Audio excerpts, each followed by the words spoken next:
আসসালামু আলাইকুম রহমতুল্লাহি ওয়া বারাকাতুহু। আজ আমরা শিখব বাহসা লাম তাকিদ বা নুন তাকিদ খফিফা দরফে ফি'ল মুস্তাকবিল মা'রুফ।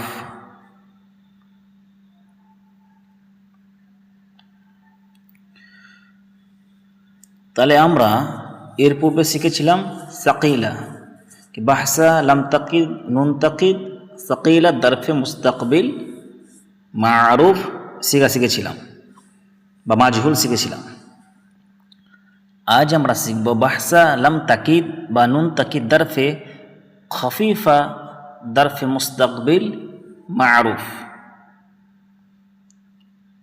তাহলে অনুবাদ কি হবে কি কর্তৃবাচে নিশ্চয়তা সূচক লাম এবং জাজম নুন যোগে ভবিষ্যৎকালবাচক ক্রিয়ার আলোচনা ইনশাআল্লাহ আমরা আজ শিখব। এই লাম তাকিদ বা নুন তাকিদ খফিফা শেষ করলে ফেলে মুজহারের শেষ হয়ে যাবে। এরপরে আমরা ইনশাআল্লাহ শিখব আমরের সিগাগুলো। তাহলে আসুন আমরা পরিচয় জানি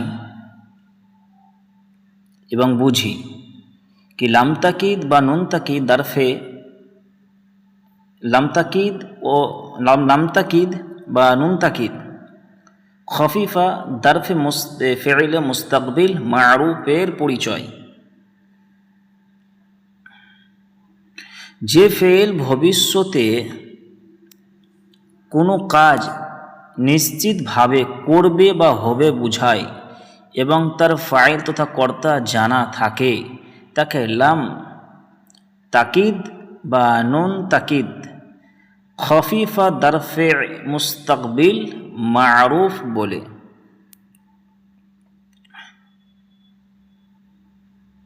যেমন লা ইয়াফআলান নিশ্চয় সে করবে, লা ইয়াকতুবান নিশ্চয় সে লিখবে, এই উদাহরণ।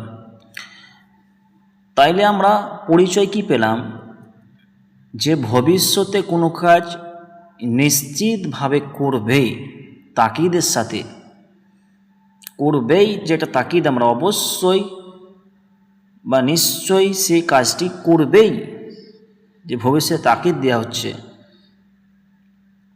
তাহলে এইটাই হচ্ছে লাম তাকিদ নুন তাকিদ খফিফা দরফে মুস্তাকবিল মা'রুফ। আর এর পূর্বে আমরা সাকিলাতে বিস্তারিত পরিচয় আমরা আলোচনা করেছি ইনশাল্লাহ। ওই আগের ক্লাসগুলো আগে দেখতে হবে। যত মেজান এই যে মেজানুস স্বরূপ যে ক্লাসগুলো ধারাবাহিক আমরা আপলোড করছি ইনশাল্লাহ, প্রথম থেকে ক্লাসগুলো দেখলে আমাদের এই ক্লাসগুলো বুঝে আসবে। যদি আরবি ভাষা শিখতে আমরা চাই এবং মেজানুস স্বরূপ আমরা আয়ত্ত করতে চাই, মুখস্থ করে শিখতে চাই, তাহলে আমার পুরো ধারাবাহিক ক্লাসগুলো ইনশাল্লাহ দেখতে হবে আগে। আসুন এবার আমরা গঠন প্রণালী শিখি। যে কি গঠন প্রণালী ফেইলে মুজারে মা'রুফের পূর্বে একটি লাম তাকিদ নিশ্চয়তা সূচক এবং লাম এবং শেষে নুনে তাকিদ খফিফা জজমযুক্ত নুন যোগ করলেই লাম তাকিদ বা নুন তাকিদ খফিফা দরফে মুস্তাকবিল মা'রুফ গঠিত হয়। আর অন্যান্য পরিবর্তনগুলো নুনের সাকিলার মতোই হবে। তাই আমরা বুঝতে পারলাম কি ফেলে মুজারে মা'রুফের পূর্বে একটি লাম তাকিদ আনতে হবে এবং শেষে নুনে সাকিন আনতে হবে, নুনে জাজিম আনতে হবে, জাজিমওয়ালা নুন। তাহলে এই লাম তাকিদ নুন তাকিদ খফিফা দরফে মুস্তাকবিল মা'রুফ গঠিত হয়ে যাবে। কিন্তু যে এরবের যে গঠন প্রণালী, যে এরব হবে সেম যেভাবে সাকিলাতে হয়েছে এভাবে খফিফাতে সেম একই হবে, হুবাহুব একই হবে।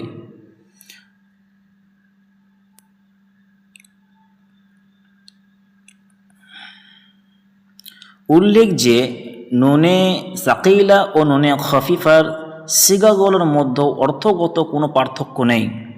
তাহলে আমরা বুঝতে পারলাম লেখক বলছে কি নুনে সাকিলা নুনে খফিফা এর সিগার মধ্যে, এই সিগাগুলোর মধ্যে অর্থগত কোনো পার্থক্য নেই, মানে অর্থের মধ্যে কোনো পার্থক্য নেই, শুধু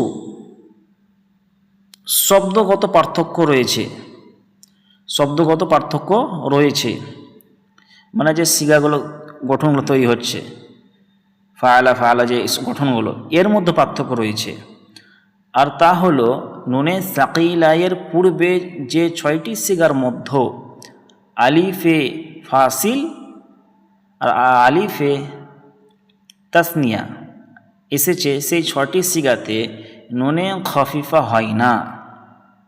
তাহলে আমরা বুঝতে পারলাম কি নুনে সাকিলার পূর্বে যে 6টি সিগার মধ্য আলিফে ফাসাল এবং আলিফে তাসনিয়া এসেছে, সেই 6টি সিগাতে নুনে খফিফা হয় না, কারণ সেখানে দু সাকিন একত্র হয়ে যায় যা উচ্চারণ করা যায় না। তাই নুনে খফিফা মোট 8টি সিগাতে ব্যবহৃত হয়। সেগুলো হলো ওয়াহিদ মুজাক্কার গায়ব, তারপর দিয়েছে ওয়াহিদ মুজাক্কার হাজির এবং ওয়াহিদ মুতাকাল্লিম, এই তিন আছে। তো একটি করে আলোচনা করলে হয়। তাহলে কি ওয়াহিদ মুজাক্কার গায়ব এবং জমা মুজাক্কার গায়ব এবং ওয়াহিদ মুআন্নাস গায়ব। 4 নম্বর কি ওয়াহিদ মুজাক্কার হাজির এবং জমা মুজাক্কার হাজির ও ওয়াহিদ মুআন্নাস হাজির এবং ওয়াহিদ মুতাকাল্লিম এবং জমা মুতাকাল্লিম, এই 8টি সিগাতে নুনে খফিফা হবে। আর নুনে সাকিলা 14টি সিগাতে হবে। তাহলে কেন হবে না? কারণ হচ্ছে যে এই 6টি সিগাতে যে একটি আলিফ ছিল, একটা আলিফকে বৃদ্ধি করা হয়েছিল, যেমন আমরা লিখে দেখতে পারি। তাইলে আমরা দেখি লিখে যে এই লাম লা ইয়াফ ইয়াফ লা ইয়াফ আ, এবং এইখানে একটা অতিরিক্ত আলিফ ছিল, এই আলিফ, এবং এইখানে নুন ছিল, এই নুন। তাহলে কি হলো লা ইয়াফআলান্নি, সাকিলাতে ছিল লা ইয়াফআলান্নি, কিন্তু খফিফাতে কেন আনা হয়নি? তাহলে খফিফা কাকে বলা হয়? যে নুনে জাজম হবে, শেষে নুনে জজম হবে, সাকিন হবে। তাহলে এই আলিফটা হচ্ছে সাকিন এবং এইটা হচ্ছে সাকিন, তাহলে দুটি সাকিন একত্র পড়া যায় না। তাহলে কি হচ্ছে দুটি সাকিন, এই আলিফটা সাকিন, এই নুনটা হচ্ছে সাকিন, তাহলে দুটি সাকিন একত্র পড়া যায় না। ওই জন্য এই 6টি সিগাতে যে অতিরিক্ত একটি আলিফ বাড়ানো হয়েছিল, ওই জন্য এই 6টি সিগাতে নুনে খফিফা হয় না। 8টি সিগাতে যেগুলো নুন বাড়ানো হয়, এই নুনের আলিফ বাড়ানো হয়নি, নুনের সাকিলার পূর্বে যে আলিফ বাড়ানো হয়নি, এই 8টি সিগাতেই নুনে খফিফা হয়। তাহলে এই আমরা বিস্তারিত আমরা জানলাম ইনশাল্লাহ। তাহলে আসুন তাহলে আমরা দেখি এবার যে আমরা শিখব গর্দান, মায়না, সিগা, আদাত, জেন্স এবং শাখস, এগুলো আমরা জানি অবশ্যই। তাহলে আমরা কি শিখবো যে 8টি সিগাতে যে নুনে যে খফিফা হচ্ছে সেগুলো আমরা দেখব। তাহলে কি প্রথমটা কি লা ইয়াফআলান, সেম যেমন নুনে সাকিলাতে যে 5টি সিগাতে লামকালিমাতে জবর হলছিল সেম জবর হবে এবং শেষে নুনকে সাকিন করতে হবে, তাহলে গঠিত হয়ে যাবে। আমি বারবার বলছি পূর্বের ক্লাস দেখতে হবে, তবে এই ক্লাস বোঝা আমাদের জন্য সহজ হবে। তাহলে কি লা ইয়াফআলান, এখানে তাহলে ভাববেন কতজন কি লা ইয়াফআলুন ওই সিগা হবে না, এখানে কি লা ইয়াফআলান। কেন? এই নুনের সাকিলা 5টি সিগাতে এই লাম কালিমাতে জবর বা ফাতাহা হবে। তাই লা ইয়াফআলান নিশ্চয় সে একজন পুরুষ করবে। সিগারূপ কি? ওয়াহিদ মুজাক্কার গায়ব। তারপরে কাছে আমরা লা ইয়াফআলুন নিশ্চয় তারা সকল পুরুষ করবে, জমা মুজাক্কার গায়ব। এরপর আমরা শিখব লা ইয়াফআ, তারপর কি বলছে লা তাফআলান, লা তাফআলান এটি হবে নিশ্চয় সে একজন স্ত্রী, নিশ্চয় সে একজন স্ত্রী করবে, ওয়াহিদ মুআন্নাস গায়বের সিগা। তাহলে 3টি হলো। তাহলে কি এইখানে লা ইয়াফআলান, কিন্তু এখানে কি তাসনিয়া বাদ গেছে। জমা মুজাক্কারের ক্ষেত্রে ওয়াহিদও হয়েছে, জমা হয়েছে, কিন্তু তাসনিয়া আসেনি। কেন? এখানে একটি আলিফ বাড়ানো হয়েছে। আর মুআন্নাসের 2টি সিগাতেই আলিফ বাড়ানো হয়েছে, মুআন্নাসের বাড়ানো হয়েছে। তার কি লা তাফআলান, লা তাফআলান ওয়াহিদ মুআন্নাস গায়ব। এরপরে আমরা শিখব লা তাফআলান নিশ্চয় তুমি একজন পুরুষ করবে, ওয়াহিদ মুজাক্কার হাজিরের সিগা। এবং বহুবচন লা তাফআলুন নিশ্চয় তোমরা সকল পুরুষ করবে, জমা মুজাক্কার হাজিরের সিগা। এরপর আমরা শিখব লা তাফআলিন নিশ্চয় তুমি একজন স্ত্রী করবে। তাহলে ওয়াহিদ মুআন্নাস হাজির।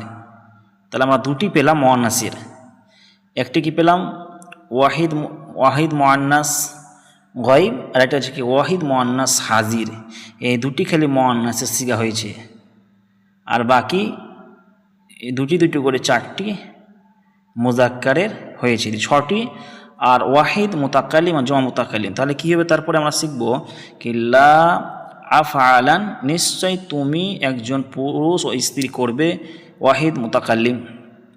তারপরে দেখে জমা লা নাফআলান নিশ্চয় তোমরা 2 বা 2 এর ততোধিক পুরুষ ও স্ত্রী করবে, জমা মুজাক্কার ও মুআন্নাস ও তাসনিয়া উভয়ের ক্ষেত্রে এই সিগা নাফআলু ব্যবহার করা হয়, সেখানে লা নাফআলান। তাহলে আমরা এই সংক্ষিপ্তে দেখলাম। ইনশাল্লাহ যদি না বুঝতে পারি তাহলে আমরা ইনশাল্লাহ কমেন্ট করে আমাদেরকে জানাবেন। তাহলে এই হলো আমাদের নুনে খাফিফা সংক্ষিপ্ত।